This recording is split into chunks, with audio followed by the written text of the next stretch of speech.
27-year-old sister of the two young victims stood with extended family on the Prospect Street porch, and she says the woman who says she did this is not the mother she knows. We saw a community embracing out here on Prospect Street in Brockton, a community basically in shock. There has been nothing but extreme grief, and the vigil is an attempt to support one another.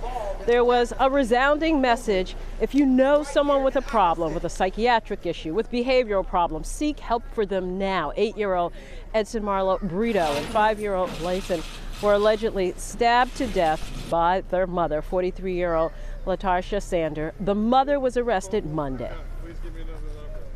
I don't know. I can't think of anything that would drive a mom to do that to their kids, you know? Was there any signs of problems? No signs, you know, nothing at all. My brother said there were no signs at all, you know. There's VO2. In court papers, it says the mother admitted she killed the boys with a kitchen knife as part of a voodoo ritual. The mayor was among the speakers out here at Prospect Street in Brockton, saying that they pledged to continue to support the family, and people have continued to gather around the flowers and the balloons. Outside of the home, the boys found up on the 3rd floor. It's still unclear exactly when they were killed. It's believed to be over the last weekend. Live in Brockton, Rondella Richardson, WCVB News Center 5.